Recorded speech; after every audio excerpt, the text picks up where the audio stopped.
On March 10th, 2026, Granblue Fantasy released a new client for Steam, supposed to be the global version. And I'm assuming a lot of people will be thinking, wow, is this client worth it? Is this client good? If I want to play the game, should I play in this client? Well, let me tell you, you don't play in this client. There are many reasons for that, but before getting to that, I guess I need to dispel some possible misconceptions some people might have. The first and most important of them all is that this is not a new server. It is the same server. You can just see people being ranked 400 plus, you cannot reach that rank in 24 hours or even a week. It's not happening. These are people that have been playing for many years. Aside from that, you can see the UI. Wow, it looks really big. Yeah? You think it looks big? You haven't seen anything yet, pal. How about now? This is the entire screen. It's gigantic and it's really unwieldy. I don't like it. I know I'm used to playing just in portrait mode instead of landscape, but this is so busy. And while being so busy, I can tell you get less information, but I don't think it's just because of Steam. I think it's just because modern UI. I've seen people mentioning that, wow, this client is actually really fast. I don't really see the difference. I've seen, which is not a positive, this client choking quite a lot, which is never good because it's not game running poorly. It's even the UI like home and reload not working properly. I've never seen that in my many years playing in quote-unquote JP clients. Despite being the same server right now, today, which is March 16, 2026, you cannot play with your old accounts. In theory, it will be available in the future. Even then, I do not recommend this client at all. There are two main issues with this. First, which might be the most important or less important for some people, it depends on your style of play. Premium currency. If you're playing through the JP client or clients, at the end of the day it's just a web view. This is just a website. In the JP client, you will buy MOBA coins. You buy 3000 MOBA coins and you get a free multi-roll. Here on Steam, you get to buy GBF coins. You buy 3000 and you get a multi-roll. 10 parts, as usual. The problem is that GBF coins are about 20% more expensive, and they don't offer you more. That's a big deal. That's a big problem. The second issue, and I don't think it's a pressing issue, especially for new players, is that you actually have less content. If you go to the side stories, which are all the events that you can play anytime you want to get a bunch of rewards, you can see in the collabs that we only see two of them, Princess Connect and Shadowverse. Obviously, these are also side games IPs. Now, here on the wiki, which is a place I quite recommend if you actually intend to play the game, you can see that we are missing 6 entire collabs. It being the same server but different clients, I don't know if this is actually a licensing issue. I'm assuming that's the case, but I'm not entirely sure. We're missing 2 Tales of collabs, the Code ES collab, Idolmaster Sidem collab, and 2 Love Live collabs. You might think this is not a big deal, because despite the game traditionally telling you to do these collabs, which is something that changed, as you can see here, if you do beginner quest, we'll get into that later, they mention something here about side stories, very unassuming, it's a really old story event. But if you went to the version of this page from 2 days ago, the same stage, Far Stage 2 of the beginner quest, tells you to do the collab Love Live Sunshine across Sky High. The best part of these collabs is that you can get a bunch of free SSR characters. Are they insanely good? No, you just started the game. You don't get a lot of options. So maybe being able to patch up some weaknesses with these characters is a pretty good idea.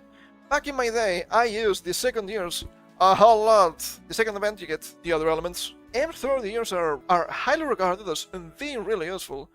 And as you can see, they offer some buffs and debuffs. They're elemental, which is not extremely common, so that always helps. There are some weapons you might consider using here, like the pen lights.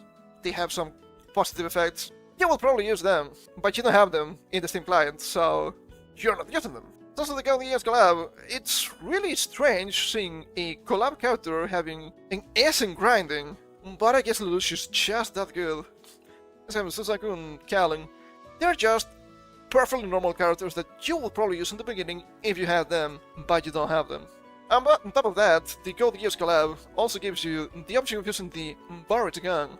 Despite being free to play, if you wiki dive and look at different classes that use guns as weapons, you may see this weapon usually appears as a potential really good main hand, and they give you a lot of effects. Not only has level 200, it can buff the whole party with the charge attack, which is really good.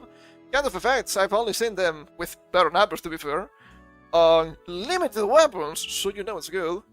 And it also increases the skill specs for your wind allies. That sounds pretty good. Hey, I would use this. Well, you can't. Even if that is true that these characters are not game-breaking and you might find better weapons to use, there's still another issue that affects literally everybody. Not only these elements of the game may not appear properly if you can actually use your old account, not being able to go through these side stories means that you don't get free crystals and free tickets. If my math is correct, you're missing 3,360 crystals and 18 tickets. How much is that in rolls? About 29. Hey, that's pretty good. At this point in time, I'm not sure why they decided to release this client, especially in this state. There was also a big bug in the first days of the client, where for some reason, people could just be logged into the wrong account.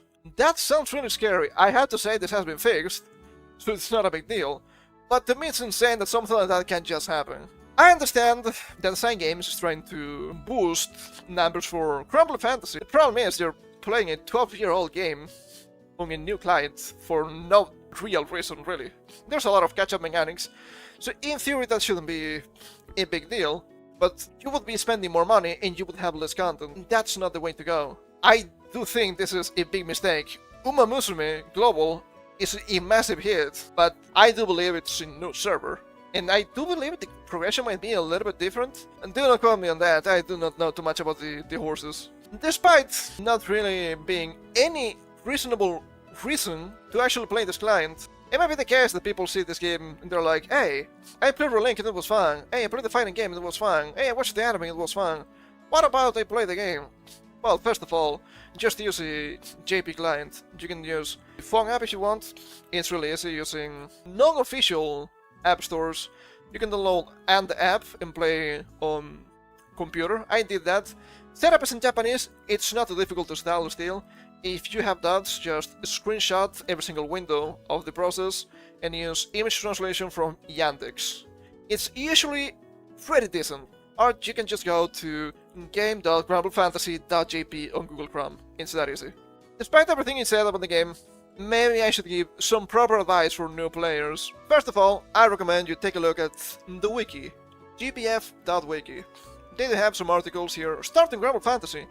They're usually really accurate, and you should probably follow them. They give you a lot of information because since the game is pretty old, there are many systems, there's a lot of content, even though you're gonna ignore years of it anyway. And they guide you step by step. They also mention here a new huge extended tutorial or catch-up mechanics called Sir Carter's Knick-Knack Academy. You need to skip to like chapter 8 to unlock this, and they will give you a lot of progression really fast. Many weapons are already upgraded, many summons, and it even guides you through unlocking different classes and using them. Really good, recommend. Aside from that, even though this extended tutorial will guide you through many side stories and you will get more of the good stuff, you should also take a look at the list of anniversary events that are in the side stories. Some of them are not mandatory in this tutorial, but they still give you some really nice weapons and characters, and as you can see here, all the materials. Gold brick, that sounds good, yeah, that's pretty good. The 9th anniversary is coming on April 17th, also take a look at that because that's also pretty interesting. Aside from that, in-game they also give you a lot. They shower you with gifts early, which is pretty nice. Back in the day was much more scouts, so I can appreciate that. One of the many things you can get here is the New Skyfire Step Up Special. They give you 100 rolls for free, with high rates and even limited characters. So just do the rolls. You can finish the next steps. They're more cheap, but that's for you to decide. If you want to be free to play, just do it. You will also get showered with many choice tickets. Just by starting, you get Skyfire Weapon Ticket 1, and you have 1 character per element here that you can choose. I already got some of these thanks to the gacha, as you can see, despite it being a new account. Usually when they tell you just pick a character, I would say pick the one that you want. In the sense of what's gonna help you the most, which element is the weakest. I would agree that here Gewin is probably the weakest of the collection, but I guess in a pinch is better than nothing. If you keep playing, they will give you a second ticket with a different set of characters. These characters are much more powerful, and I would probably agree that Athena is probably the best of the bunch. But at the end of the day, just pick whichever is weak, that will be fine. While doing this beginner quest or this extended tutorial, you will also get some characters for free, early, one per element. Use them, I would say most of them are good or even pretty good. When you advance and you reach the final stages, they will give you a grand ticket, but you can only pick a single character. Once again, I would say just pick whichever character you want. At this point in time, most of these characters have level 100 upgrade, aside from Fairy, so what I say here about them could change at any point. Usually, once again, pick whichever you think is gonna help you the most. In a vacuum or in the void, which one do I think is better? Probably EO, probably Eugen. They have some really specific setups that can deal a lot of damage, but you can just get them normally too, so it's not a big deal. Thanks to the 12th anniversary, they also gave us a Divine Blessing ticket. You can just select the Zodiac. There's a lot of them to choose from. I'd recommend looking at them carefully.